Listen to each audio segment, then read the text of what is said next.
خانقاہ ربانیہ نقشبندیہ روحانی مولد پیر مفتی احسن محمود نقشبندی صاحب۔ تو کیا فرمایا آپ صلی اللہ علیہ وسلم نے؟ اس موقع پر آپ نے ان سے شکایت نہیں کی، گلہ نہیں کیا۔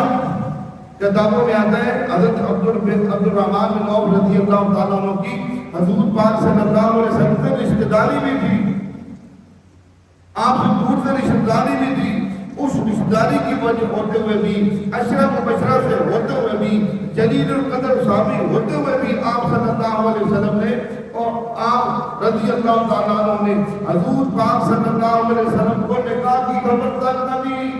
شادی ہو گئی، سارا کچھ ہو گیا، یہاں تک کہ کتابوں میں آتا ہے جب آپ صلی اللہ علیہ وسلم نے اس کے بعد کیا فرمایا؟ آپ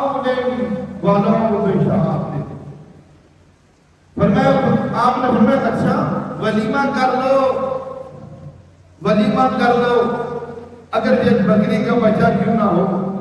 اب دیکھیے یہ ہے وہ زندگی حضور پاک صلی اللہ علیہ وسلم کی جو قیامت تک آنے والے انسانوں کے لیے اس کو اسوہ حسنہ قرار دیا۔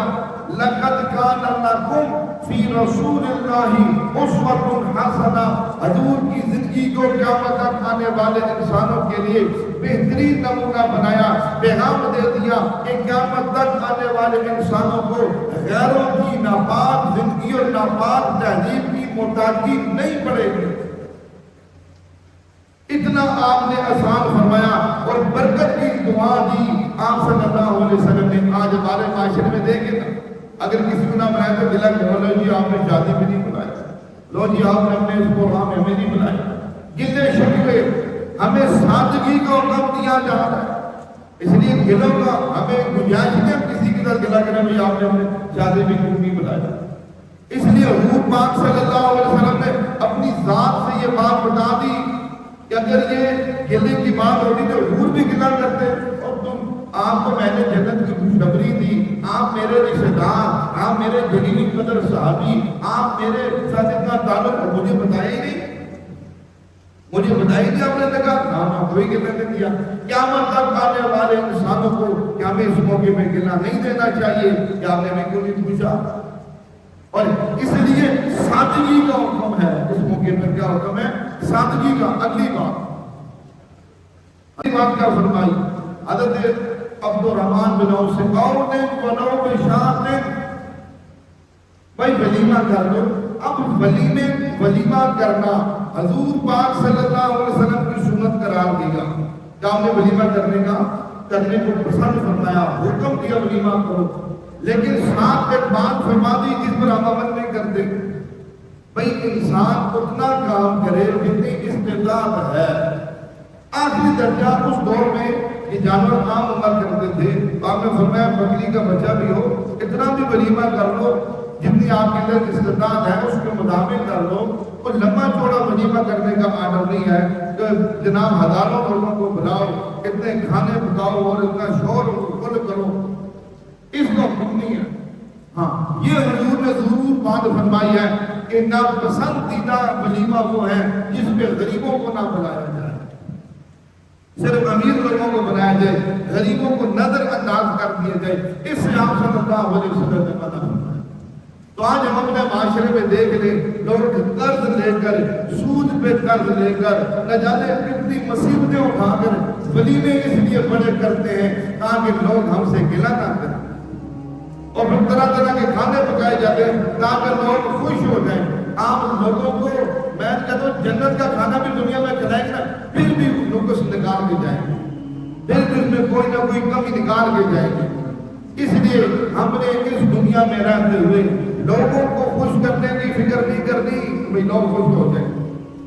ہم نے تو فکر اس بات کی کرنی ہے کہ اللہ کی ذات ہم سے راضی ہو جائے، حضور پاک صلی اللہ علیہ وسلم ہم سے خوش ہو جائے۔ ہم نے اس بات کی فکر کرنی ہے دنیا کے اندر۔ آپ صلی اللہ علیہ وسلم نے فرمایا النکاح من سنتی، اس نکاح کو حضور نے اپنا طریقہ بتایا۔ محدثین لکھتے ہیں یہ آپ نے اس لیے ارشاد فرمایا تاکہ ہمارے ذہنوں میں یہ بات آ جائے نکاح کرنا تو دنیا داری نہیں ہے، کیونکہ ہم نے تو اس کو دنیا داری بنایا ہوا نا۔ نکاح کو، شادی بیاہ کو ہم نے دنیا داری بنایا ہوا ہے. اس موقع میں دنیا داری کی جاتی ہے، اس لیے دنیا داری کی جاتی ہے. جو لوگ کھانا کھانے کے لیے آتے ہیں وہ یہ نیت لے کر آتے ہیں کہ ہم نے اس کھانے کا بل دے کر آنا ہے. کیا کرنا ہے جی؟ بل دے کر آنا ہے. اور جو کھلا رہے ہیں وہ بھی اس لیے اپنے جیبوں کو خالی کر کے بیٹھے اپنے سارے بل وصول کرتے ہیں. ہم نے ان کو کھانا کھلا کے ان سے بل وصول کرنے ہیں. کھانا کھانے والا بھی اب حضور نے فرمایا یہ سنت ہے، ہم نے اس کو دنیا داری بنا سکا. اتنے عظیم عمل کو ہم نے مل کر دنیا داری بنا دیا، سنت کی رمق نیند میں سے نکال دی. اس لیے حضور نے فرمایا یہ میری سنت ہے. حضرت علی رضی اللہ تعالیٰ عنہ فرماتے ہیں مجھے حضور پاک صلی اللہ علیہ وسلم نے یہ بات فرمائی، فرمایا جب خیال کرنا 3 چیزوں میں تاخیر نہیں کرنی، 3 چیزوں میں تاخیر نہیں کرنی. فرمایا جس وقت نماز کا وقت ہو جائے فوراً نماز پڑھو. جب نماز کا وقت داخل ہو فوراً نماز پڑھو. آپ صلی اللہ علیہ وسلم فرمایا اذا حاضرت، جس وقت جنازہ حاضر ہو جائے فوراً جنازہ کرو، فوراً جنازہ پڑھو. جنازے کا انتظار نہ کرو، کسی کا انتظار نہ کرو فلانا بھی آ رہا ہے آدھا گھنٹہ انتظار کرنا، فوراً جنازہ پڑھو. تیسری بات فرمائی جب کسی بے نکاحی عورت کا اس کے جوڑ کا خامن مل جائے تو فوراً نکاح کر دو، فوراً پھر دیر نہ کرو اس نکاح کرنے میں. اب حضور پاک صلی اللہ علیہ وسلم ہمیں حکم دے رہے ہیں کہ جب جوڑ کا خامن ملے فوراً نکاح کر دو. اس لیے آپ نے اس کو اپنی سنت قرار دیا. اور یہ سنت اس لیے تاکہ میں اور آپ دنیا داری کو چھوڑ کر اصل سنت طریقے پہ آ جائے. جب سنت کو سنت سمجھیں گے اور یہ سنت بھی ہے اور عبادت بھی ہے، نکاح کو عبادت بھی کہا جا رہا ہے. حضور اپنی سنت کہہ رہے اور یہ ساتھ فرما رہے ہیں حضور فمن راغب عن سنتی فلیس منی. ایک جگہ آپ نے فرمایا من غش فلیس منا، جس نے ملاوٹ کی وہ ہم میں سے نہیں ہے. نکاح کی باری آئی تو ہم نے فرمایا فمن راغب عن سنتی فلیس منی، جس نے میرے اس سنت طریقے کو چھوڑا وہ مجھ میں سے نہیں ہے، اس کا میرے ساتھ کوئی تعلق نہیں ہے.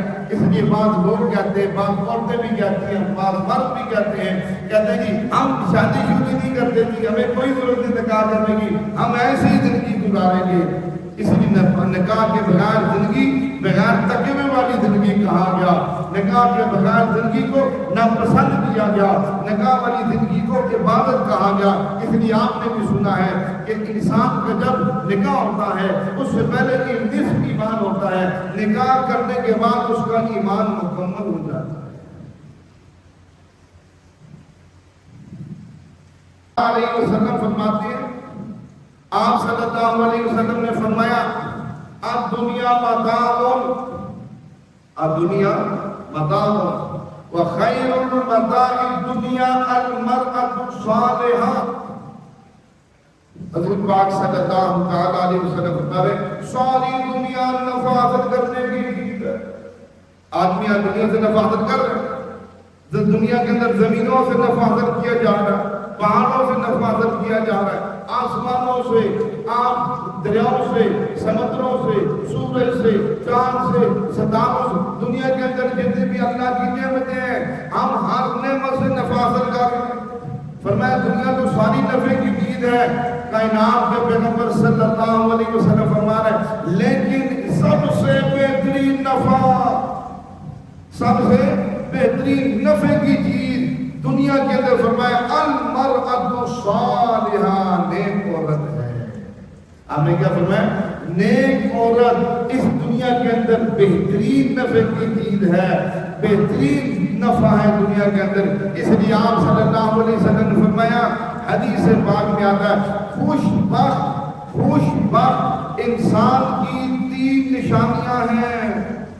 اگر آپ کسی آدمی کو دیکھنا چاہتے ہیں یہ خوش بخت انسان ہے، خوش نصیب انسان ہے، اس کے اندر اس کو فرمایا جس کے اندر یہ 3 علامات، 3 چیزیں موجود ہیں، تین چیزیں جس کے پاس ہیں وہ دنیا کے اندر خوش نصیب انسان ہے.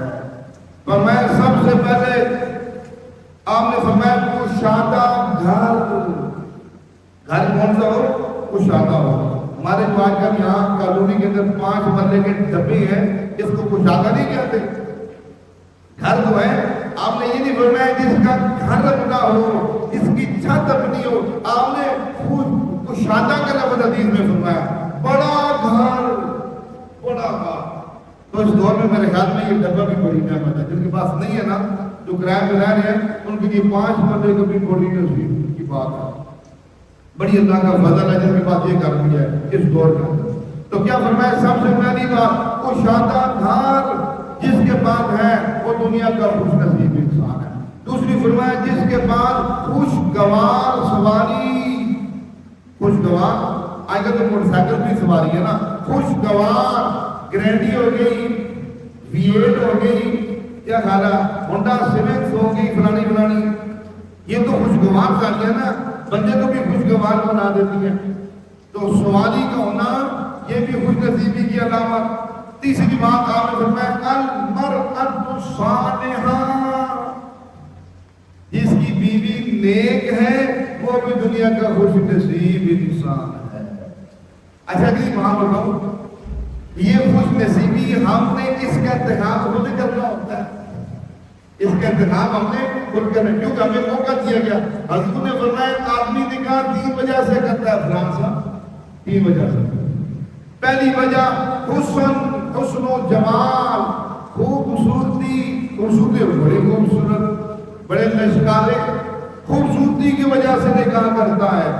دوسری چیز فرمایا حسب و نسب، بڑا اونچا حسب و نسب ہے، بڑے وڈیرے، بڑے مذہب، بڑے چودھری، بڑے کشمیری، بڑے فلانے، اس چیز کو سامنے لا کر نکاح کرتا ہے. تیسری چیز آپ صلی اللہ علیہ وسلم نے فرمایا دینداری.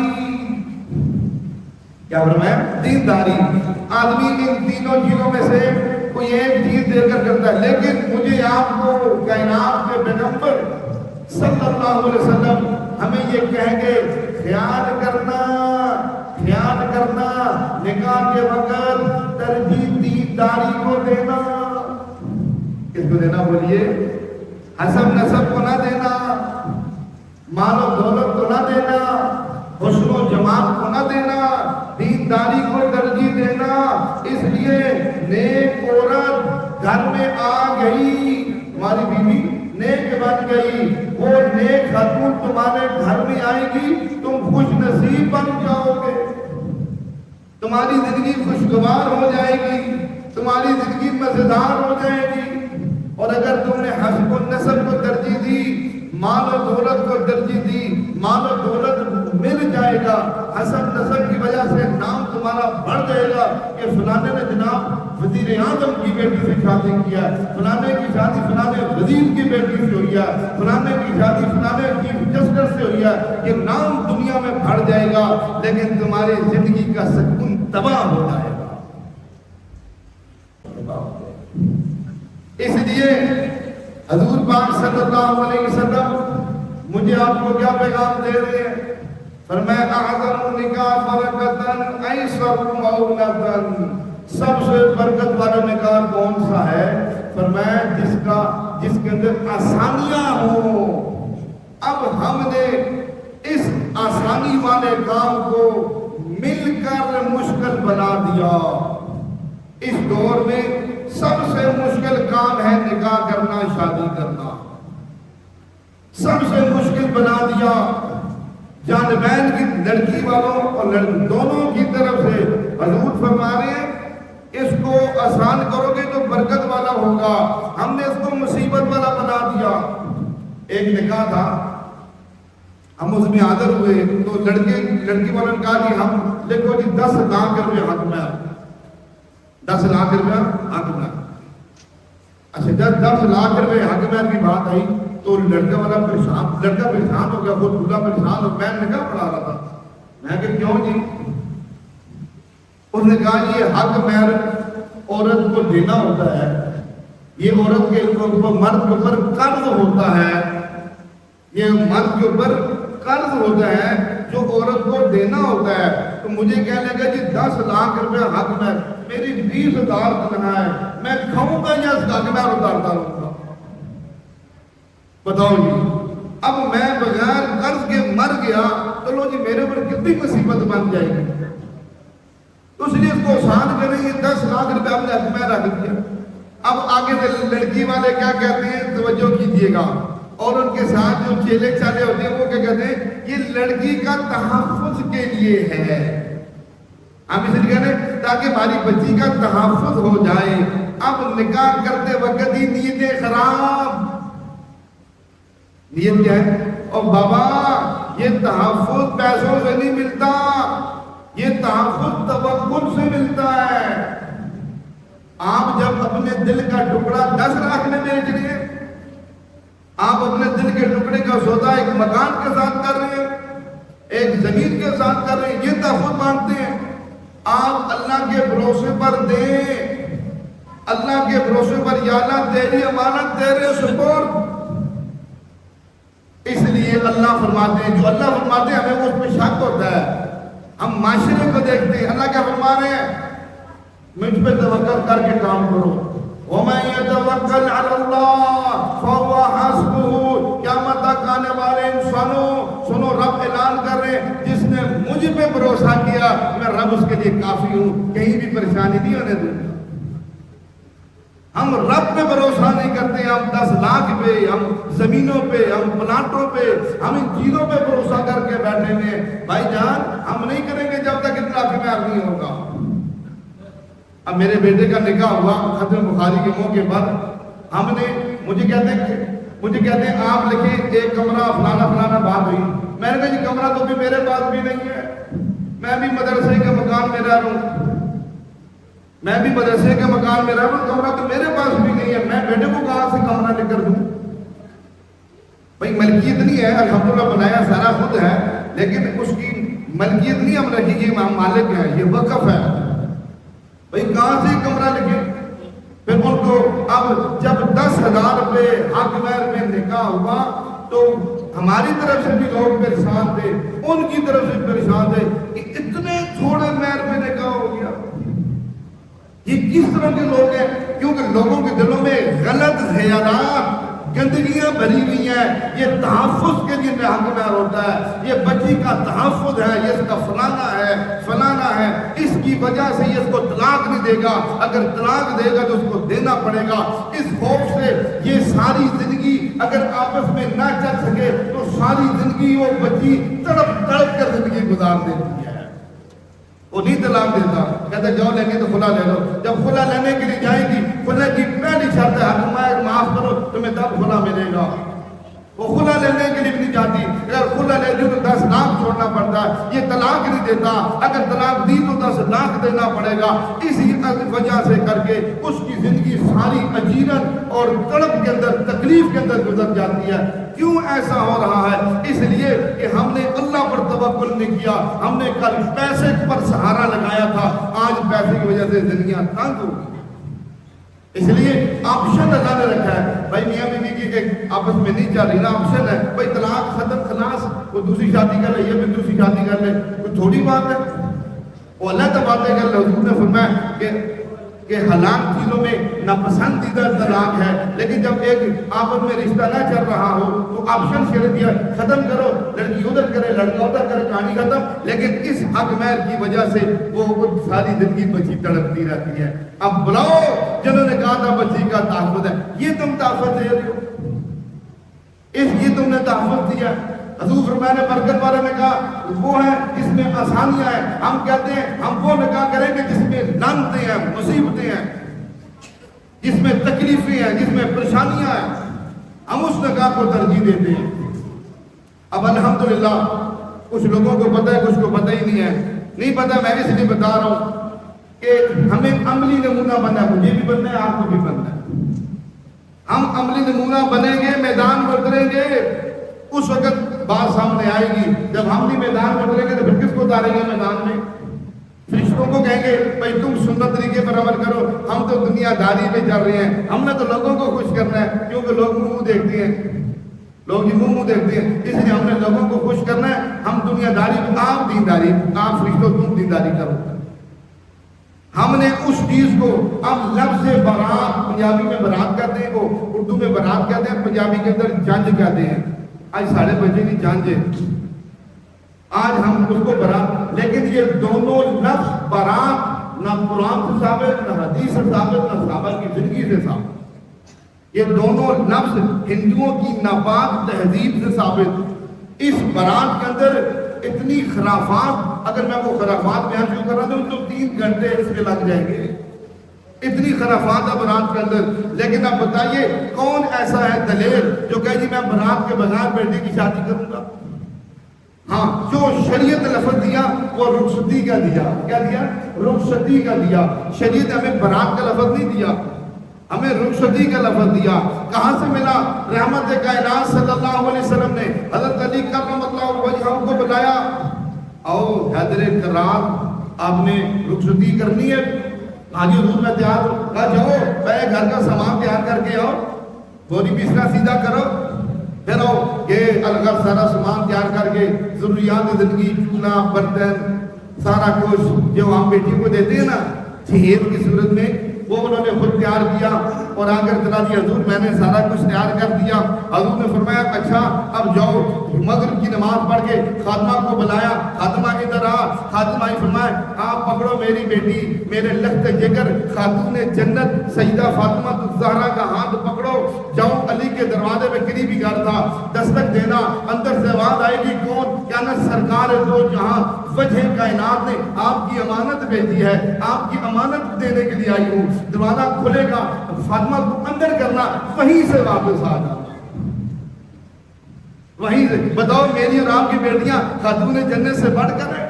ہمیں شرم کرنی چاہیے، خدا کی قسم ہمیں شرم کرنی چاہیے. اس موقع پہ ہم دیکھیں میری اور آپ کی بیٹی خاتون جنت سے بڑھ کر ہے. ہم جتنے یہ کنجر خانے سارے کرتے ہیں، بناتے لے کے جاتے ہیں، پھر لڑکی والے ہوٹل کو کراتے ہیں، یہ گھر میں جگہ تھوڑی ہے، گنجائش نہیں ہے، ہوٹل کو کراتے ہیں، پھر ہوٹل کی بے حیائیاں، ہوٹل کی بے پردگیاں، فلانی فلانی، وہ اگلا تھا پوری داستان.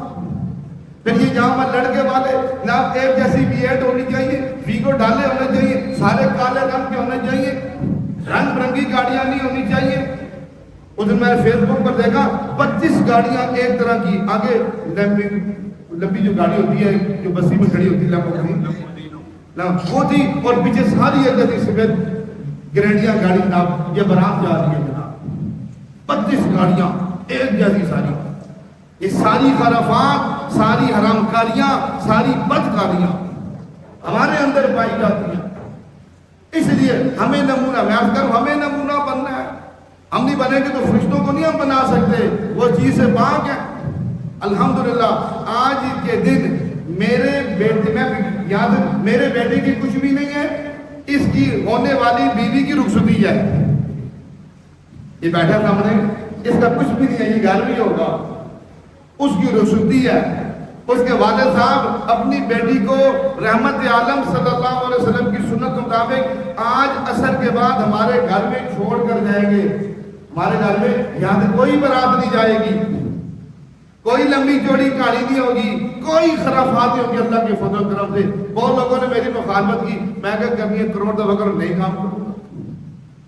اب اسی طرح الحمدللہ کل مختصر ہم نے اپنی فیملی کو، کچھ دوست احباب ہیں، انتہائی مختصر اپنے گھر ہی کے اندر ولیمہ رکھا ہے. کوئی ہوٹل چھوٹا نہیں، کوئی کچھ بھی نہیں، کوئی اڈو بچوں نہیں، کوئی نہ بولا اب ہم کہیں ہم بھی آرڈر کریں گے جناب، بڑے جناب پورے واقعات اور ٹکسرا کے علماء کو اکٹھا کریں گے اور یہ کریں گے وہ کریں گے.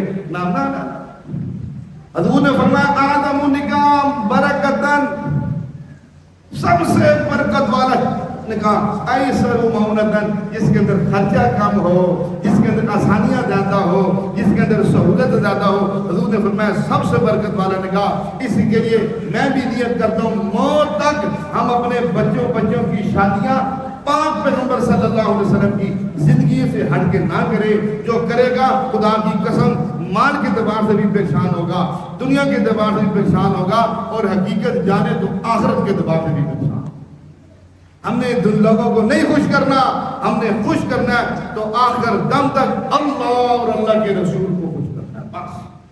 اللہ اور اللہ کے جتنی خرافات ہیں ساری خرافات ختم کرے، پاکیزہ شادیاں ہوں، برکت والی ہوں، سہولت کے ساتھ ہوں، جانبین سے آسانیوں والی ہو۔ میں نے خود کہا لڑکی کے والد کو، میں نے کہا جی آپ کسی میں 1 روپے بھی خرچ نہیں ہے، ہاں خدا رہا آپ 1 روپے بھی خرچہ نہ کرنا، آپ 1 روپے بھی خرچہ نہ کرنا، میرے ذمہ ہے، میرا بچہ ہے، یہ آنے والی میری بچی، اس کی تمام ضروریات پوری کرنا میرے ذمہ ہے۔ الحمدللہ اپنی استطاعت کے مطابق ہم نے سب کچھ کیا ہے۔ اس کے والد نے کہا میں کچھ نہیں کرتا، کچھ انہوں کے بھائیوں نے کچھ دیا کہ میں نے کچھ نہیں کیا، میں نے آپ کی بات پر مدد کی۔